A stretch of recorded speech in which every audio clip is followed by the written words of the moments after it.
Eu me propus há alguns domingos falar sobre o que é orar.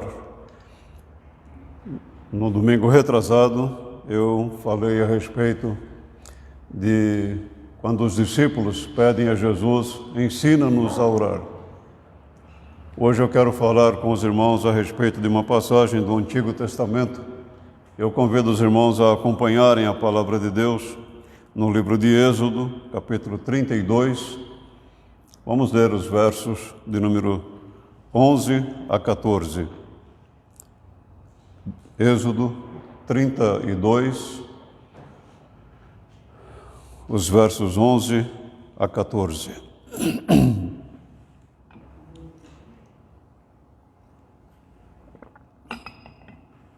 É uma passagem em que Moisés registra uma oração que ele fez a Deus num determinado momento da peregrinação do povo.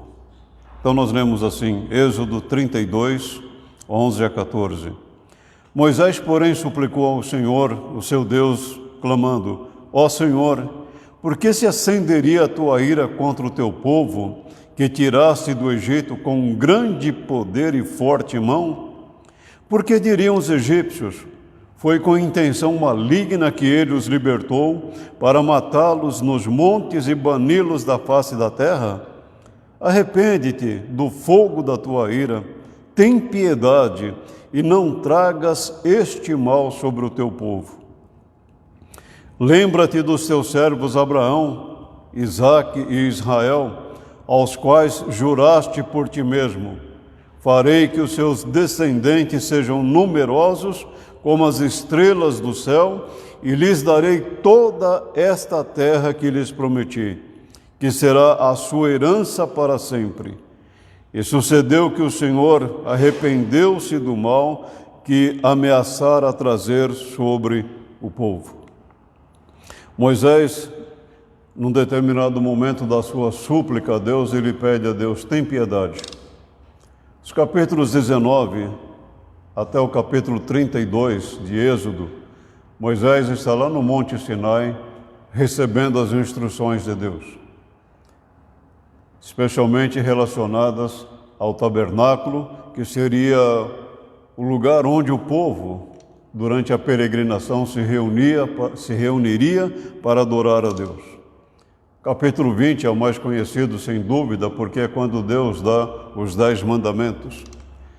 Mas é interessante pensar no seguinte: enquanto Moisés estava lá em cima no monte, o povo estava lá embaixo. 40 dias e nada de Moisés descer. Enquanto Moisés está no monte, recebendo instruções de Deus, o povo lá embaixo está praticando a idolatria. Se nossas orações não mudam a vontade e os decretos de Deus, por que orar? Se você não tem poder para mudar os propósitos de Deus, por que você ora? Essa é uma pergunta que não é nova. Essa pergunta ela tem sido feita já ao longo dos séculos por muitas pessoas. E é uma pergunta intrigante, porque de uma forma racional nós poderíamos pensar isso mesmo. Se eu não posso mudar, se você não pode mudar a vontade de Deus, os decretos de Deus, então por que você ora? Mas é interessante pensar que orar não é uma coisa mecânica. Orar não é uma coisa ritual. Na verdade, orar é um momento tão maravilhoso na sua vida como filho de Deus, um momento tão marcante na sua vida, que você pode derramar o seu coração a Deus. Você pode falar do seu coração a Deus. Você pode, como tem sido muito usado um termo hoje, extravasar a sua alma a Deus. Eu gosto mais do termo derramar a sua alma diante de Deus.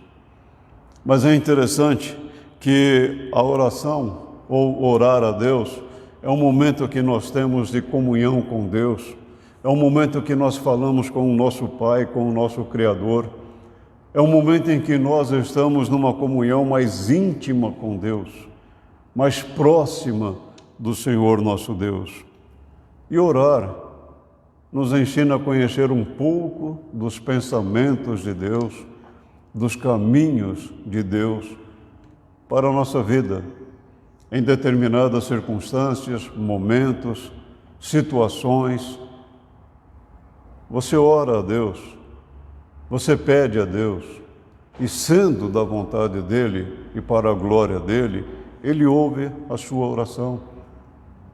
E se Ele não ouve a sua oração, Ele ensina a você qual é a vontade dEle. Nós precisamos aprender a estar mais próximos de Deus, a ser mais íntimos de Deus. Mas o que levou Moisés a fazer esta oração?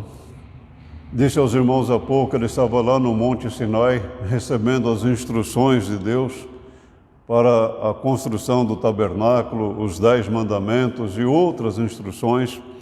E o povo está fazendo o quê? Ao ver que Moisés demorava a descer do monte, juntou-se ao redor de Arão e lhe disse: venha, faça para nós deuses que nos conduzam, pois a esse Moisés, o homem que nos tirou do Egito, não sabemos o que lhe aconteceu. Essa atitude do povo, essa postura do povo, nos leva a ver o seguinte: primeiro, o povo era impaciente. O povo estava impaciente, num certo sentido, tinha razão realmente, não sabemos o que aconteceu com Moisés, mas a impaciência do povo resultou numa ação pecaminosa, numa afronta a Deus. Enquanto Moisés estava lá em cima recebendo as leis de Deus, o povo agora já começa a mostrar o que vai no seu coração. A impaciência do povo, ela é explicada, mas não é justificada, porque Moisés disse: eu subirei ao monte, mas eu descerei para vós. Então a impaciência do povo revela o que vai no coração. Quando nós fazemos alguma coisa pela impaciência, porque nós não esperamos a resposta de Deus, nós achamos que Deus demora para fazer alguma coisa, nós fazemos por nós mesmos. E você sabe disso, você faz errado. Você peca, na verdade, contra Deus. Mas ainda revela o que estava no coração do povo: idolatria. Faça para nós deuses que nos conduzam. É uma rejeição aberta contra Deus. É uma negação a respeito de Deus ou contra Deus. Moisés subiu, nós não sabemos o que aconteceu com ele. Arão, agora faça o seguinte: faça-nos deuses, porque nós estamos sem orientação, nós estamos perdidos. É interessante que a idolatria, ela não é sempre relacionada a esculturas, a imagens, mas é aquilo que você tem no seu coração, aquilo que você tem dentro do seu coração. Qualquer coisa que tome o lugar de Deus na sua vida é idolatria. Mas o povo aqui está exteriorizando a idolatria. E é interessante pensar no seguinte, que o povo pede a Arão: faça-nos deuses. Mas há também um tom de desprezo, pois a esse Moisés, o homem que nos tirou do Egito, não sabemos o que lhe aconteceu. Não há nenhuma preocupação, nem mesmo de Arão, o sacerdote, de dizer ao povo: vamos esperar mais um pouco. Não há ninguém que se levante para dizer assim: vamos tentar subir até o monte e ver o que aconteceu com Moisés. Ele fez tantas coisas por nós, já nos conduziu até aqui, vamos agora ver o que aconteceu com ele. Não há nenhuma preocupação com Moisés, o povo está preocupado apenas com ele mesmo. E ele quer um Deus para que conduza. A atitude de Arão, ela é curiosa. Arão era sacerdote, Arão era um líder da nação. Arão estava com Moisés em todos os momentos que antecedeu a saída do povo. Arão era o porta-voz de Moisés diante de Faraó. Mas o que é que Arão faz? Tirem os brincos de ouro de suas mulheres, de seus filhos e de suas filhas e tragam-nos para mim. Todos tiraram os seus brincos de ouro e os levaram a Arão. Todos fizeram isto, menos Moisés. Arão, aliás, menos Moisés, que estava no monte, Josué Caleb que haviam subido um pouco com Arão, com Moisés. Mas todos prestativamente levaram ouro para Arão. E ele os recebeu e os fundiu, transformando tudo num ídolo que modelou com ferramenta própria, dando-lhe a forma de um bezerro. Foi uma ação intencional, foi uma ação consciente e proposital. Arão sabia o que estava fazendo. Ele modelou um Deus. O modelo de Arão, um bezerro de ouro, ele está trazendo a idolatria do Egito. O bezerro era um dos deuses dos egípcios, um dos deuses da fertilidade. E Arão faz o quê? Eu imagino um Deus para nós assim, e ele fabricou assim. Por isso eu disse, foi intencional, proposital, consciente. Ele não poderia dizer, eu não sei o que estava fazendo. Ele sabia o que estava fazendo. Sabe, a mesma coisa acontece conosco. Quando nós transgredimos a lei de Deus, quando nós pecamos contra Deus, nós não podemos alegar, Senhor, mas eu não sabia, você sabia. Você fez porque você quis fazer. Você fez porque no seu coração houve o desejo de fazer. Você não lutou contra. Você não batalhou contra. Você simplesmente aqueceu. Concordou em fazer. Mas ainda o povo faz uma declaração de fé chocante. Então disseram, eis aí os seus deuses, ó Israel, que tiraram vocês do Egito. O povo preferiu escolher um bezerro de ouro do que ser fiel a Deus. Ação intencional, consciente, proposital. E ainda, o povo é chamado à adoração. Vendo isto, Arão edificou um altar diante do bezerro e anunciou, amanhã haverá uma festa dedicada ao Senhor. Na manhã seguinte ofereceram holocaustos e sacrifícios de comunhão. O povo assentou-se para comer e beber e levantou-se para entregar-se à farra. Estava lendo essa passagem aqui, esta semana, eu parei um pouco aqui nessa expressão. Vendo isto, Arão edificou um altar diante do bezerro e anunciou. Arão considerou aquele bezerro de ouro, fabricação da sua mente, resultado, fruto da sua mente, como um Deus, e chamou o povo para adorar, mas é interessante que ele diz o seguinte, amanhã haverá uma festa dedicada ao Senhor. Mas quem é esse Senhor que Arão está se referindo? Ao Senhor Deus ou ao bezerro de ouro? Embora a palavra aqui usada seja Jeová, é com certeza que ele não estava dizendo, nós vamos adorar Deus através do bezerro de ouro. Ele iria adorar o bezerro de ouro juntamente com o povo de Israel. A idolatria sendo praticada na vida do povo. O nome Senhor, Jeová, é o nome do Deus da aliança. É o Deus que fez aliança com o seu povo, é o Deus que cumpre fielmente a aliança com o seu povo. É o Deus que em tudo é fiel. E Arão está dizendo, este bezerro aqui é o nosso Senhor. É como se o povo dissesse, amém. Uma das coisas que eu mais temo na vida é quando nós tiramos Deus como prioridade na nossa vida. Quando qualquer coisa, seja ela o que for, toma o lugar de Deus na nossa vida. Nós vamos servir a essa coisa. E aí nós podemos pensar assim, mas o povo lá de Israel no passado errou, pecou contra Deus. Mas nós erramos, nós pecamos também hoje, da mesma forma. Talvez nós não tenhamos um bezerro de ouro, e certamente não temos, mas como diz Ezequiel no seu livro, capítulo 11 ou 14, o grande problema nosso são os ídolos do coração. Ezequiel condena o povo dizendo: o problema de vocês é que vocês têm ídolos no coração. O termo que é usado para divertir-se ou entregar-se à farra sugere orgia sexual. O que o povo estava fazendo ali? Adorando a Deus ou dando vazão aos seus sentimentos humanos? Quando nós nos reunimos para adorar a Deus, nós adoramos a Deus. Mas quando nós estamos praticando a idolatria, nós estamos fazendo exatamente isto, dando vazão aos nossos sentimentos internos, pessoais. Deus disse a Moisés: tenho visto que este povo é um povo obstinado. Deixa-me agora para que a minha ira se acenda contra eles e eu os destrua. Depois farei de você uma grande nação.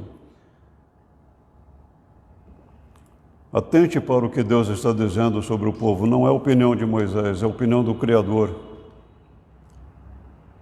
Não, aliás, não é nem opinião, é o veredito de Deus. Moisés, este povo é um povo teimoso. Este povo é um povo rebelde. Olha o que eu vou fazer com este povo. Eu vou destruir este povo. Eu vou fazer de você uma nova nação. Ora, parece uma coisa simples, parece que Deus está realmente tomado de raiva, aquele impulso de momento. Não, não é isto. O povo havia ofendido a santidade de Deus, o povo havia ofendido ao Senhor Deus. E Deus está dizendo a Moisés: eu sou o Senhor da aliança. Deus não mudaria o que ele fez, o que ele prometeu a Abraão, mas ele está dizendo a Moisés: este povo é tão obstinado, que se eu não fosse um Deus justo e fiel, eu destruiria este povo. E eu começaria de você uma nova nação. É neste momento que Moisés clama ao Senhor, o trecho que eu li aos irmãos da oração de Moisés. E nessa oração de Moisés é interessante, porque Moisés parece que ele está argumentando com Deus. Sabe, ele está argumentando com Deus. Em momento algum há a intenção de Moisés de convencer a Deus, mas Moisés levanta 3 situações interessantes e ele fala para o Senhor Deus. Ele diz assim, por exemplo: ó Senhor, por que se acenderia a tua ira contra o teu povo que tiraste do Egito com grande poder e força? Quando Moisés levanta esta questão, por que se acenderia a tua ira? Ele não está querendo tirar satisfações com Deus, mas ele está querendo compreender a ação de Deus na vida do povo. O Senhor é um Deus bondoso, o Senhor é um Deus maravilhoso, o Senhor é um Deus misericordioso. Mas agora, Senhor, por que a tua ira se acende? E por que o Senhor está tão irado com este povo?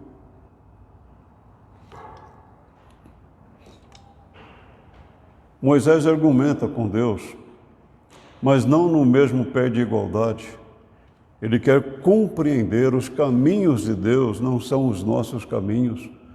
Os pensamentos de Deus não são os nossos pensamentos.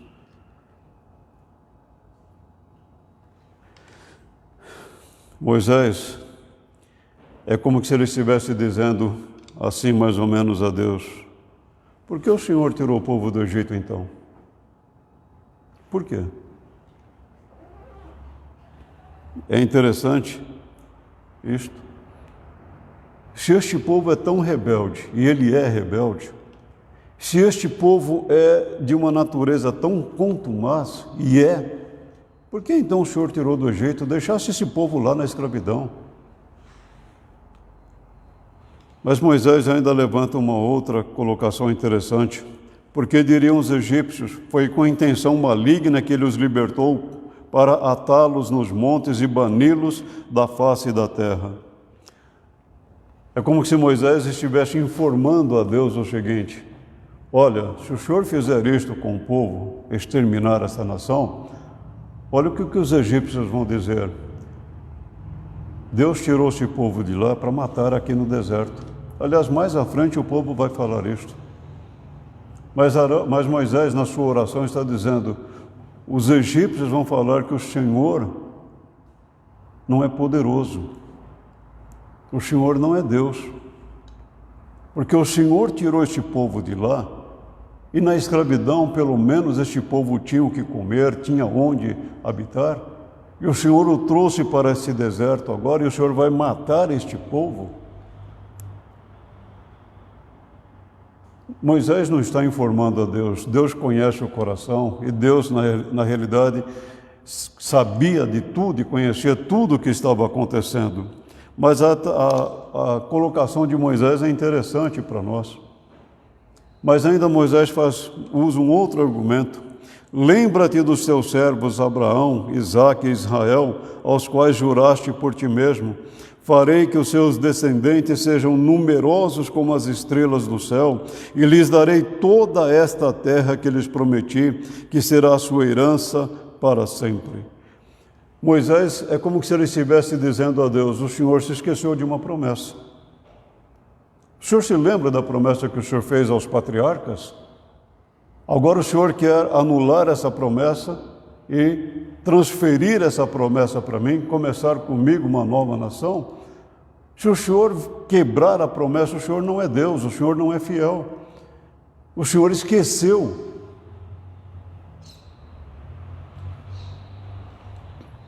Moisés não está sendo aqui, em momento algum, irreverente. Ele está conversando com Deus, ele está derramando o seu coração a Deus. Espere um pouquinho. Você já passou um momento na sua vida, ou momentos na sua vida, que o seu coração está tão apertado, a dor que você está sentindo é tão intensa que você levanta a Deus: o Senhor esqueceu de mim? Você não está sendo rebelde, você não está sendo desobediente a Deus, não. Você está passando isso e você pergunta a Deus: o Senhor esqueceu de promessas que o Senhor me fez na sua palavra? Você não está pecando. Você não está impondo a Deus, você está derramando o seu coração a Deus. Moisés não está impondo nada a Deus. Moisés não está determinando absolutamente nada a Deus. Essa é uma das coisas que eu acho interessante em líderes evangélicos, hoje especialmente, que determinam a Deus, dizem a Deus o que Deus tem que fazer, como fazer e quando fazer. Eu confesso aos irmãos que, quando eu ouço pessoas fazendo assim, eu fico triste por um lado, mas eu vejo a insensatez dessas pessoas. Quem somos nós para dizer a Deus o que fazer, como fazer, quando fazer? Se eu posso determinar alguma coisa a Deus, eu sou mais do que Deus. Então eu não preciso de Deus. Moisés não está fazendo isto. Moisés está, na verdade, colocando o seu coração diante de Deus. Enquanto ele estava lá em cima no monte recebendo as instruções de Deus para o povo estava lá embaixo praticando a idolatria. Enquanto Moisés busca a orientação de Deus, o povo se afasta do caminho do Senhor. Moisés ora a Deus e pede a Deus para que Deus fosse misericordioso. Moisés ora com confiança em Deus. Ele está alicerçado na imutabilidade de Deus, na soberania de Deus, na misericórdia de Deus. Moisés sabia que a oração dele não mudaria os decretos e nem a vontade de Deus. Mas ele sabia que Deus haveria de orientá-lo, instruí-lo a respeito do que teria que fazer. E na sua oração, Moisés pede a Deus: tem piedade. Eu acho interessante Moisés pedir isso a Deus. A oração do publicano a Deus foi uma oração simples. Ó Deus, seja propício a mim, pecador. Foi isso que ele orou. Em outras palavras, Senhor, tenha misericórdia, tenha piedade de mim. E Moisés está orando a Deus e dizendo: Senhor, tenha misericórdia deste povo.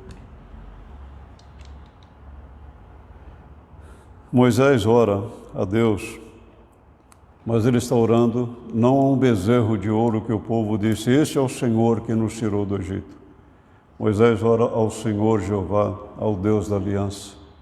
Nessa oração, por 3 vezes, ele usa o nome Senhor. O que quer dizer? Eu estou orando ao Deus único e verdadeiro. Eu estou orando ao Deus que é desde toda a eternidade. Eu estou orando ao único, verdadeiro Deus.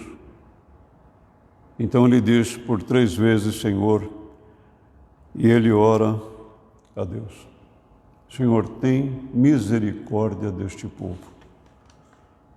Moisés ora a Deus firmado em alguns atributos. No trecho eu quero destacar 2. O amor está presente, mas eu quero destacar o atributo de Deus, da misericórdia de Deus.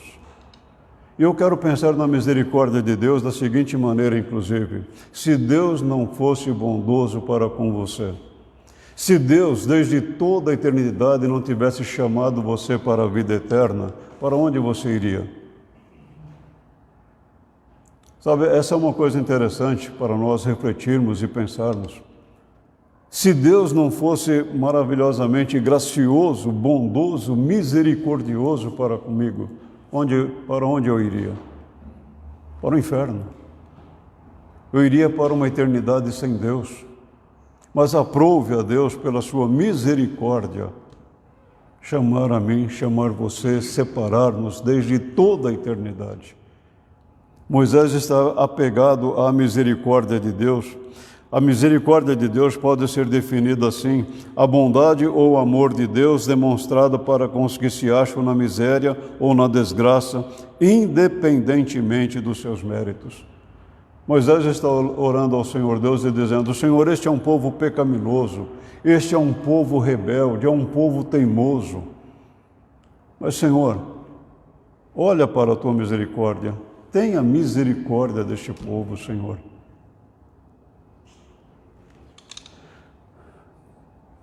Certa ocasião, uma pessoa pediu para que eu orasse por ela. Eu falei: mas orar por quê? Qual a razão? Por que você quer que eu ore por você? Deus sabe. Eu falei: eu sei que Deus sabe, mas eu não sei. E a pessoa insistiu para que eu orasse por ela. Eu falei: eu não vou orar porque eu não sei qual é o motivo que você quer que eu ore.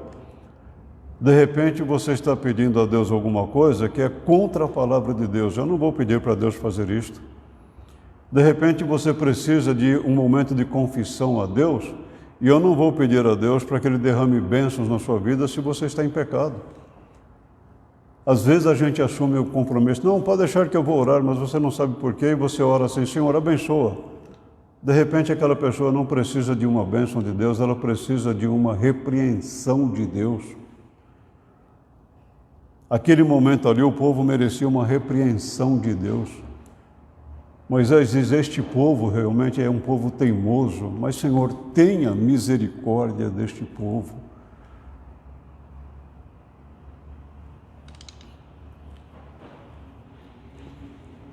A misericórdia de Deus, ela é manifestada a nós pela sua graça, mas também pela sua própria misericórdia.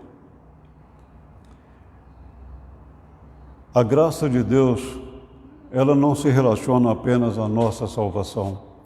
A graça de Deus é manifesta em tudo, desde a criação de Deus, do mundo. Deus criou o mundo pela sua graça. Ele não precisava. Deus criou o homem para a sua glória, a glória de Deus. Mas Deus não precisa do homem. A graça de Deus, ela permeia todas as ações de Deus.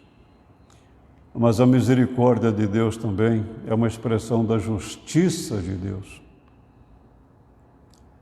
Por isso nós somos exortados a clamar pela misericórdia de Deus. Senhor, tenha misericórdia de nós.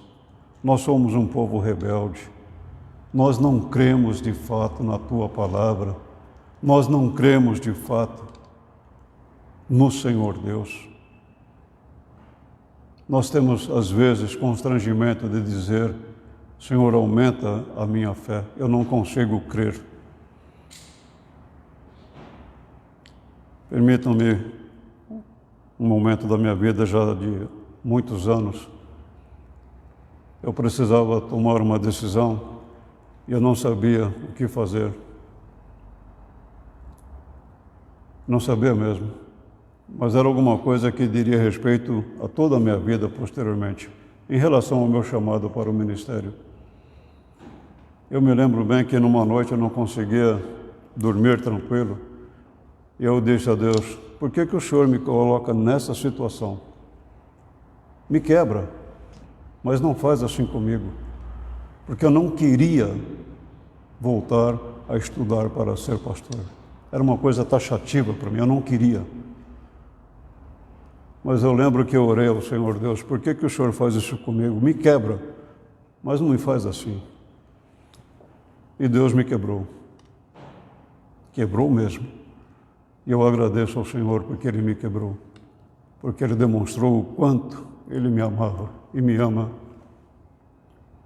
E quanto Ele foi misericordioso comigo. Meu problema não era a salvação. Meu problema era a minha vocação. Como é gostoso sentir a misericórdia de Deus, mesmo que você sofra para desfrutá-la. Mas Moisés ainda ora a Deus apegado à fidelidade de Deus.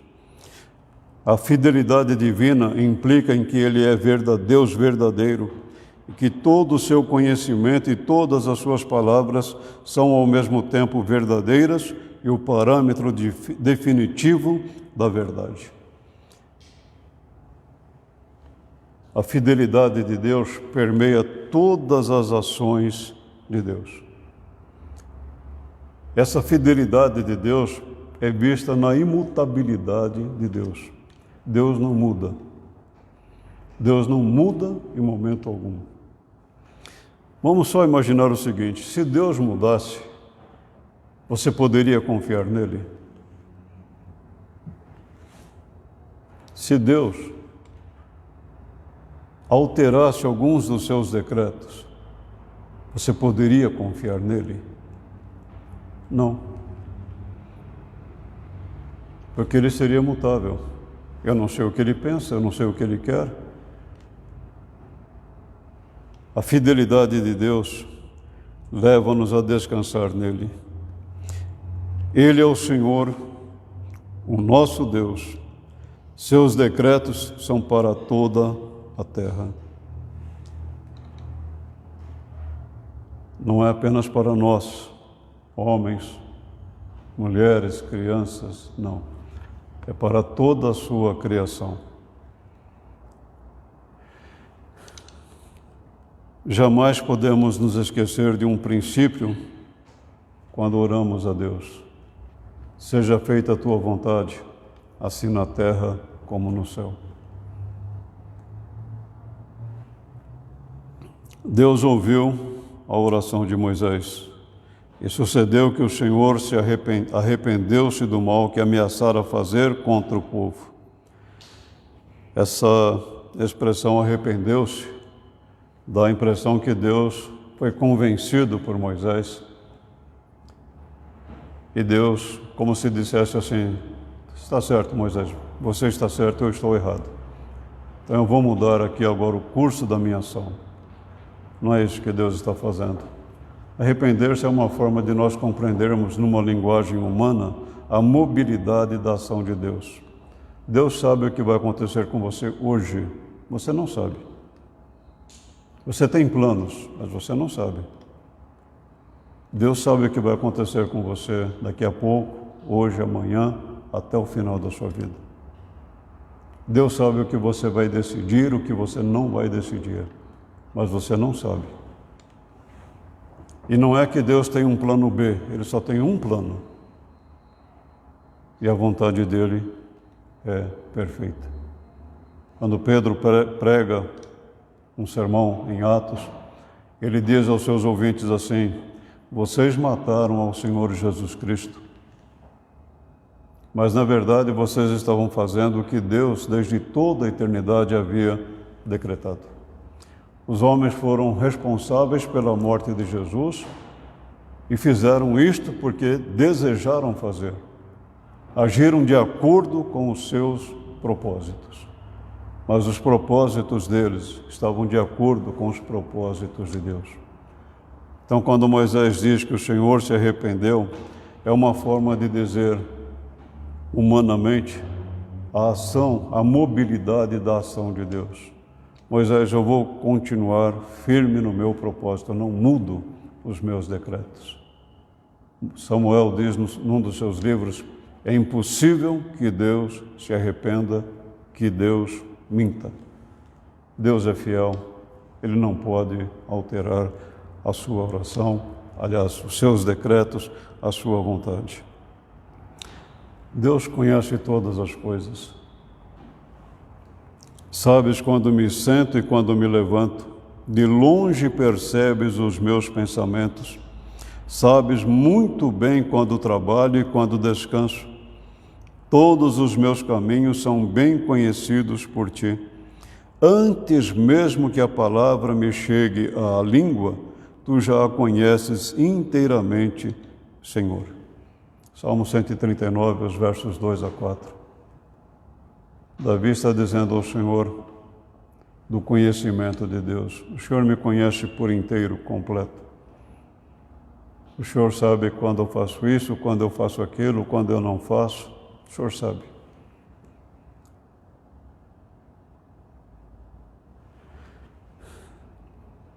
Orar nos ensina a estar mais próximos de Deus, a estar mais juntos do Senhor.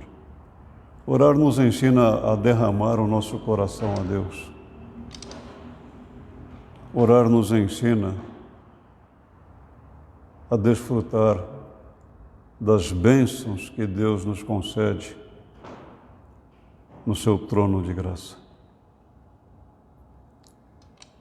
Argumente com Deus em suas orações, não tenha medo não. Argumente com humildade.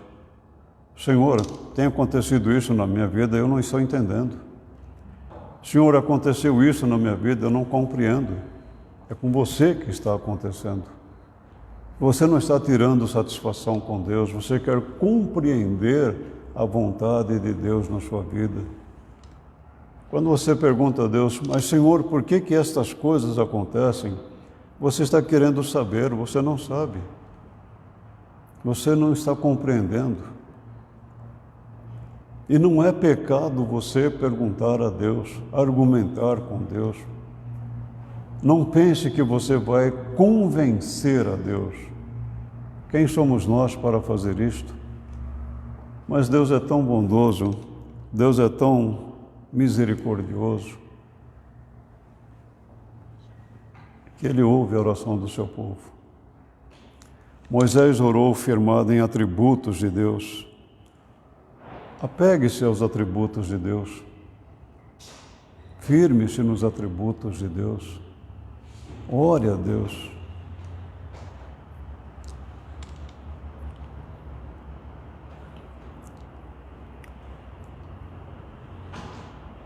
Não tenha medo de submeter-se à vontade do Senhor. Não tenha medo de sujeitar-se à vontade do Senhor. Ela é boa, é perfeita e é agradável. E a vontade de Deus, amados, é a melhor coisa para a nossa vida. Se você não compreende a vontade de Deus, busque, argumente, apegue-se aos atributos de Deus. E você verá como Deus ouve e responde às orações. Paulo orou, Senhor, eu quero ir a tal lugar. Não. Eu quero ir a tal lugar. Não. Ele teve uma visão à noite, um homem da Macedônia que disse: passa a Macedônia e ajuda-nos. Paulo entendeu que era a vontade de Deus. O Evangelho chegou na Europa. Paulo teve uma visão que ele não pediu a Deus, ele foi arrebatado até o terceiro céu. Para que ele não se orgulhasse da visão, Deus lhe deu um espinho na carne. Não adianta você querer saber qual é esse espinho na carne. Paulo não disse, então nós não sabemos. Qualquer coisa que se diga é especulação humana e nada mais. Qual foi a visão que Paulo teve também não sabemos. Ele não revelou.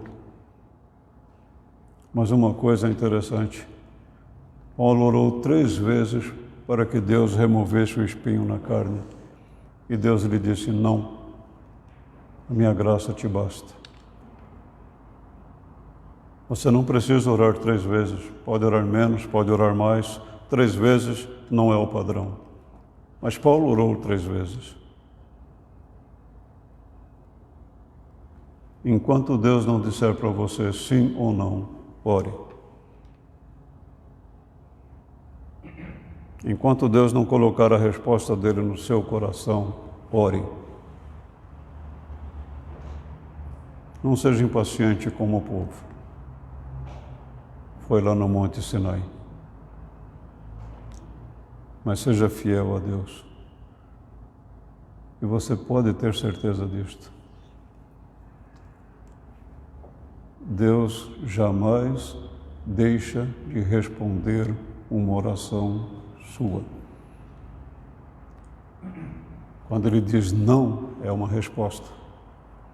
E é a melhor resposta para nós, para você.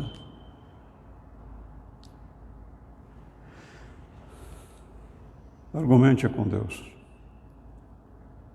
mas com humildade. E você verá Deus fazendo coisas maravilhosas na sua vida. Que o Senhor Deus nos abençoe e nos ensine a orar. No próximo domingo quero ainda falar sobre orar em uma outra oração. Eu peço aos irmãos que orem por mim para que Deus me dê sabedoria para falar. Eu já tenho um texto, mas eu quero estudar. E eu peço aos irmãos que orem para que Deus me abençoe. Que Deus nos abençoe, irmãos.